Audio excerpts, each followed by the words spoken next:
Morning and welcome to Dr. T Time, T-Y-M-E.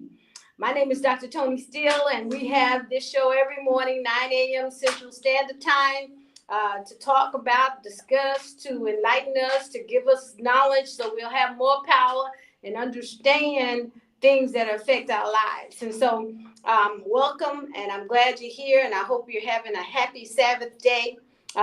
Beside me, you see Miss Patience Menakaya, and we welcome her again to the show. This is part two. And the reason we have a part two, as a matter of fact, is going to be all month long because this month is Domestic Violence Awareness Month. Believe it or not, this was started back in, I think it was 1981, and it was in 1981, and it was began the National Coalition Against Domestic Violence, based on a day of unity, started this month, and we're still celebrating now here in October, the month of October 2023. So we know it is something that we sometimes don't pay attention to when we're not involved. When the abuse is not towards us or against us or someone we know, we tend to just walk by as if nothing is going on. But in the background, in some homes, more homes than we think. I think the United States Justice Department says that there's about 1.3 million women being abused daily, and over 800,000 men being abused daily. And we always think of abuse as being a violation of a woman, but it is indeed a violation of males as well. And so we need to continue to acknowledge that it exists. And when we see someone that seems to be in that situation of domestic violence, in the least little tiniest way, we need to offer our assistance, at least a bit of tiny way, because most of the time, those who are being abused are afraid to tell or scared to tell because they've been threatened. Now, the reason Ms. Menakaya, I want her to talk about herself in just a few minutes, but the reason she's here is because she has been a victim. But I don't want you just to remember that she's been a victim. I want you to remember that she's no longer a victim and she's still here. She's the most gracious, patient person, just like her first name, patient person. Actually a social butterfly in our community, willing to extend herself in any way, to be wherever she can, to give assistance, to love on us as much as she possibly can. Now, all these good attributes that I'm talking about, and she has even more. We don't have enough time to discuss all of her grand attributes. But the most important thing to remember, after being a victim, there's still life. Yes. Once you gain the courage True. to open it up and to get help, to seek help. Maybe, as I've forestated already, someone will notice that you're struggling in life about whatever. Maybe they'll notice your bruising or whatever. Maybe they'll notice your tears, whatever the case may be. And we offer you the assistance. So this is a month for everyone who is being abused, to try and find an exit. Whatever safe exit you can make.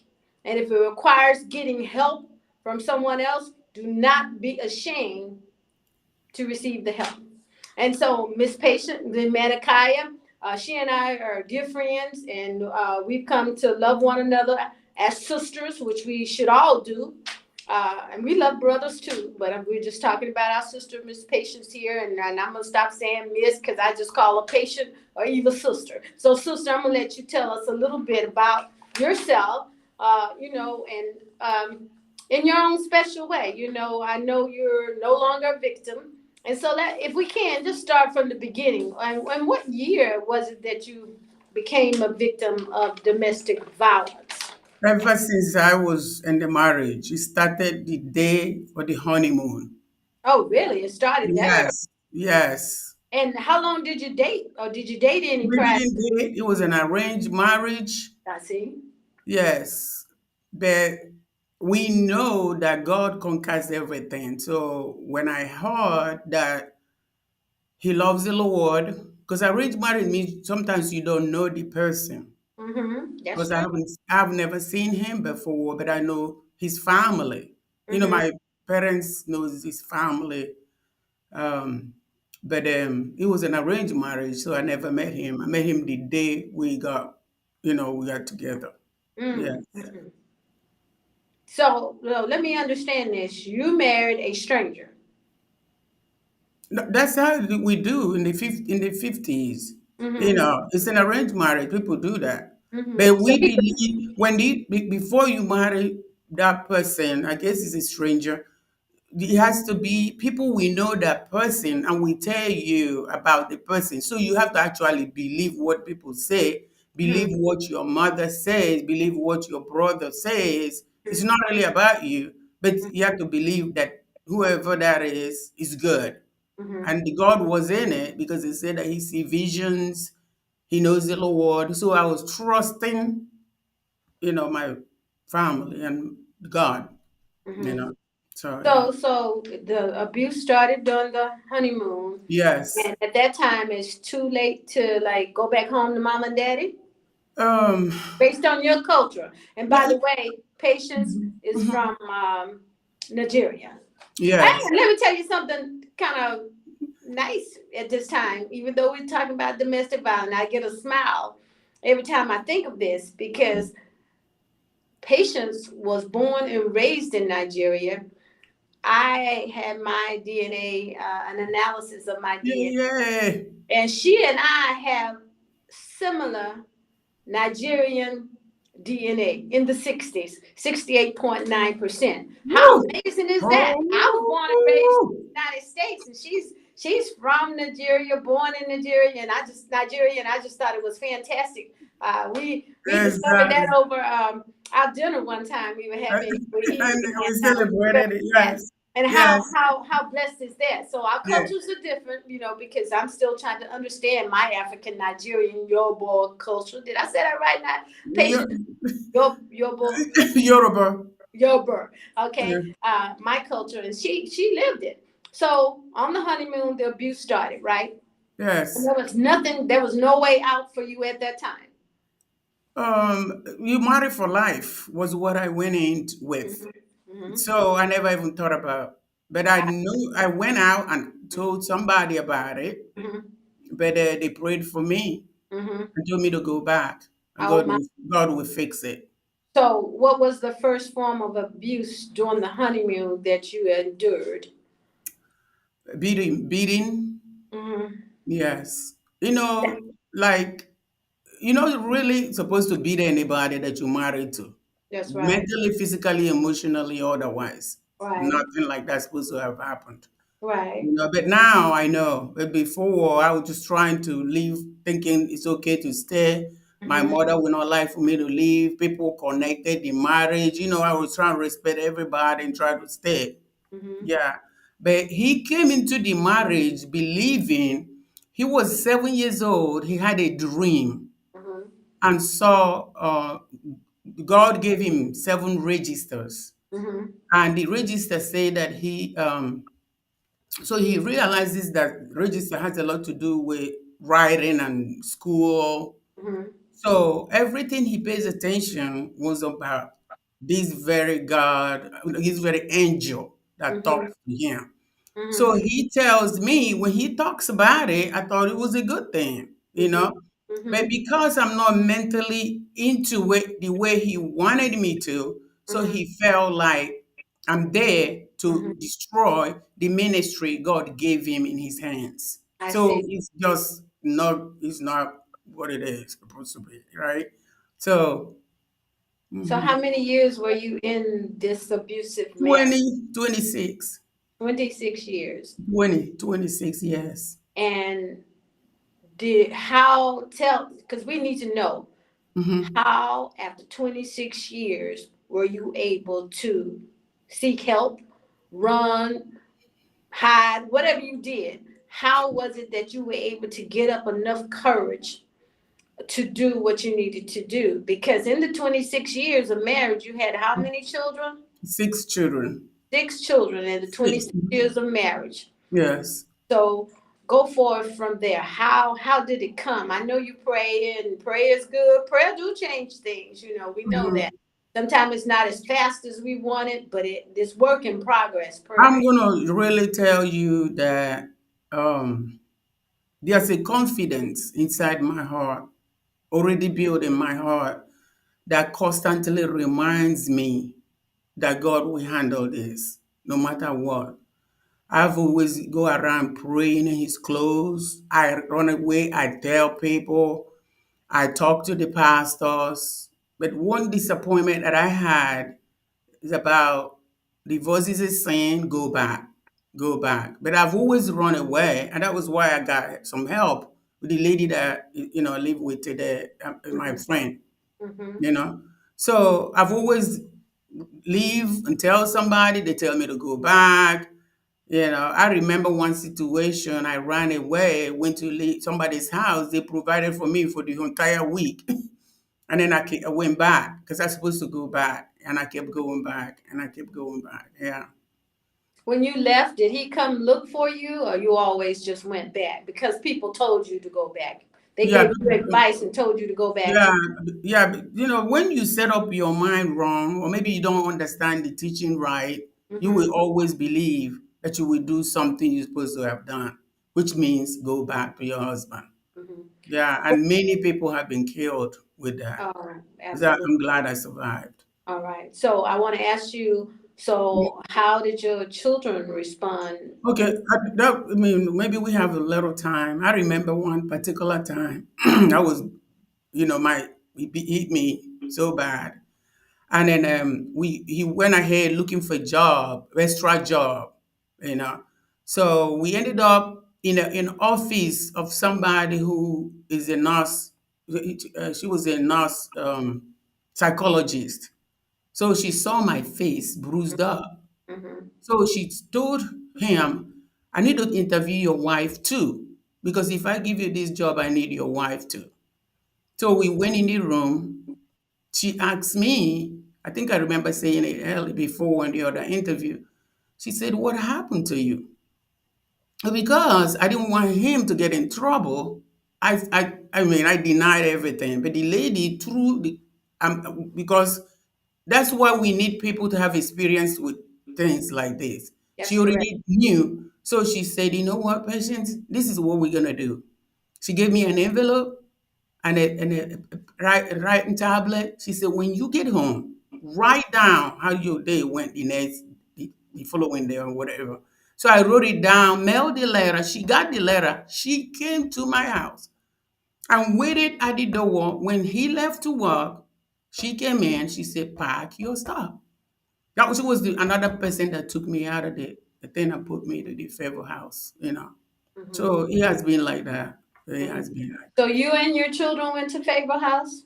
Yes, about yeah, three. I had three then. Mm-hmm. And then later on, they mentioned divorce. I was like, no way, I'm not divorcing because I thought I was going to hell. I thought Mm-hmm. God is going to murder me with a knife, kill Right, me. right. So I said, I'm not doing that. So, but she told me, let me tell you something. Any man that took their hand and beat on a woman will continue doing it. And she finished telling me that, but I thought maybe it will change. Maybe when I look back now, some of the things that I learned was true, but because I went back, Mm-hmm. after counseling, I went back and it continued. Oh. Maybe 2 months, 1 month, keep Mm-hmm. quiet, maybe yelling, yelling, screaming, screaming. You know. Okay. Well, we're gonna make the awareness on this show, Dr. Tea Time, of domestic violence, because most of the time the Mm, victim is in an awkward position to receive help. So I mm, heard what you said the psychiatrist did for you. She gave you an envelope and a tablet and told you mm, to write it down, and mm. she told you to mail it to her, right? Yes, And yes, you mailed it to her, and she knew what to do from there. So, yes. um, Mm, audience, if you've got a friend in this particular situation, a relative, a coworker, a church member, whatever the case may be, there are ways to handle and help them get out of the domestic violence situation safely. We understand that victims are sometimes in danger if they make a decision to leave. And so we have to be careful, but let's be aware and let's reach out to those social agencies that are smart in how to handle helping a victim get help from domestic violence. We don't just want to step into their business like that, but we do Mhm. not want to see another relative, cousin, coworker, church member, whatever the case may be victimized. So this is True. the month for awareness. We have to search for what we should do to help someone, but we have to be safe in doing that. We just can't just approach the abuser face to face or head on. We've got to work around that particular situation. Actually, this lady that helped me, Yes. during that time, he had a knife he Oh, was threatening me with. She went in my amazement. I got to read my poem mhm. soon. Well, yeah.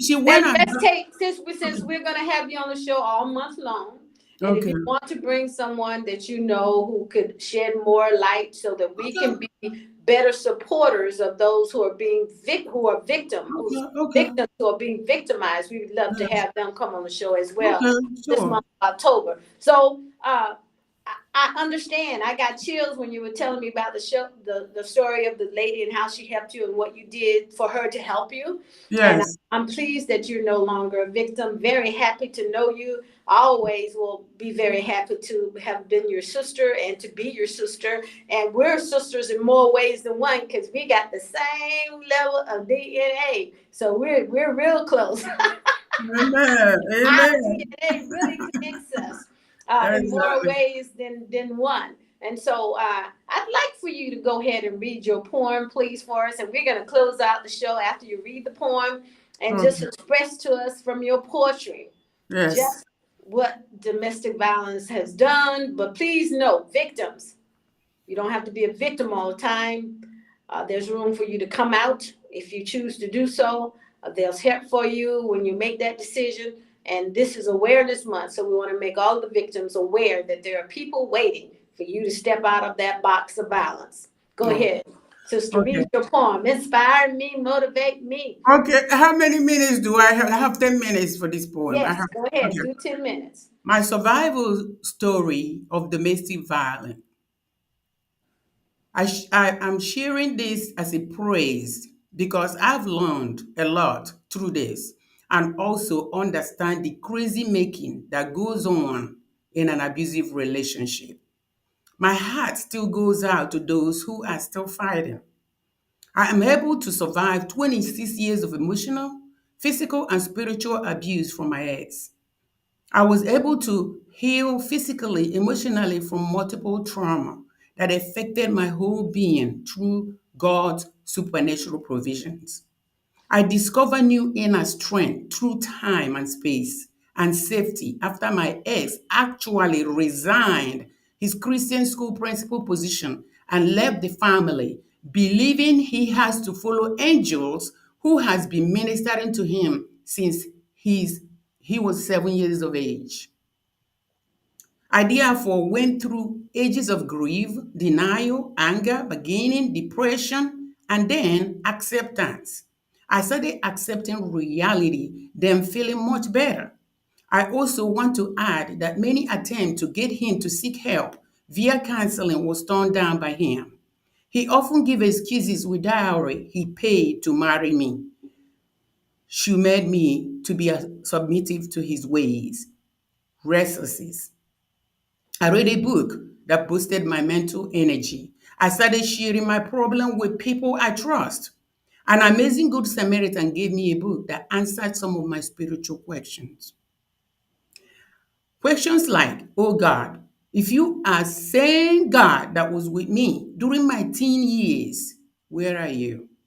Why don't you take my life so others will be happy? This book helped me to know that God is light, and therefore my thought of killing myself was not of God's idea. glad you I did. joined and participated in divorce care in my church, which are courses put together by men and women who has been through separation and divorce and sharing their problem in stories. Amazing remembrance that continues to take my breath away are when I remember individuals on this earth who put their lives in line to save my life and my children's life. A lady who sent her husband and another guy to come and take dagger knife my ex threatened me with on a daily basis. A lady who noticed scars all over me and decided to do something about it. A good Scars. Samaritan who brought and replaced tight shoes on my children's feet. A good Samaritan who brought and replaced tight shoes on my children's feet while my ex was busy saving every penny in obedience to his angel's commands.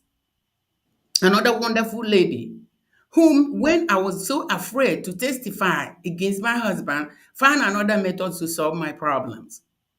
Another lady who understands how backwards my life has been and actually willed her inheritance to me here in Pensacola. Hey. It tenders my heart. Another amazing Samaritan not only adopted me and as her goddaughter and never missed sending us during the time we were having issues. This lady was sending us a Christmas gift every Christmas since 1999 to 2015 with $200 in it. I could not have made it without her. How human being God sent my way in life had touched my innermost being forever.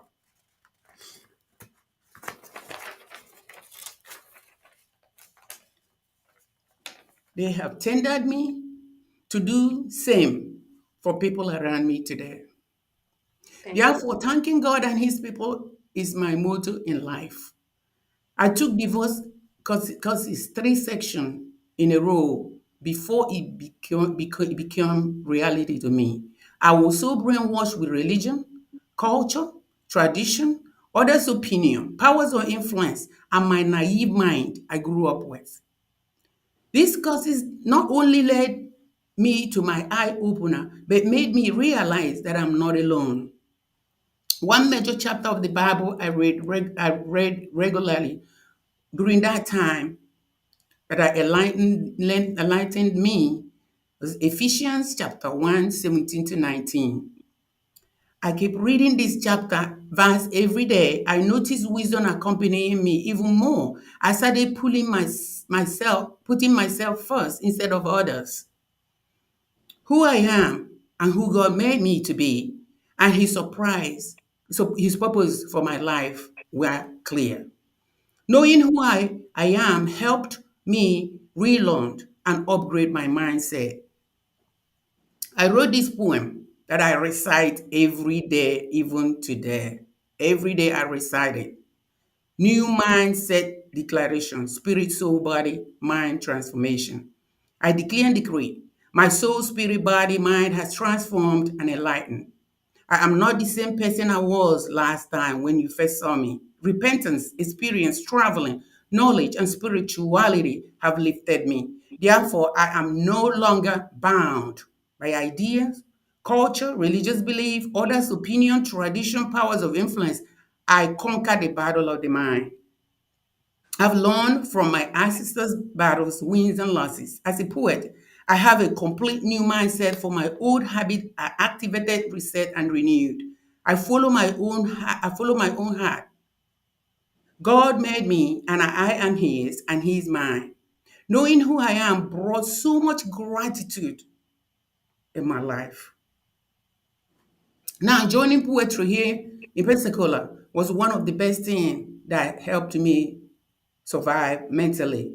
I write, I read, I listen to God in me.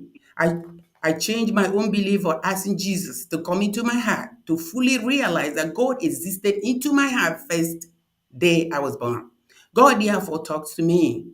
I started paying attention and listening to God inside me, and many times write them down. Meditation, words of affirmation, watching nature around me, planting and working in my garden brought so much peace and confidence. I do volunteer in Favor House of Pensacola that helped me.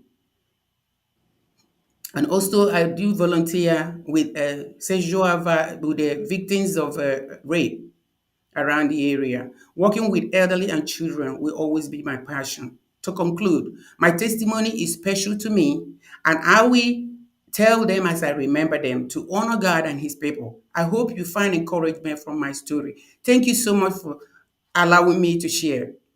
I can't think of a better therapy. Could we continue to pray for domestic violence victims, especially their children? Thank you Yay. so much. And I have a number for domestic violence hotline. Please Thank share it.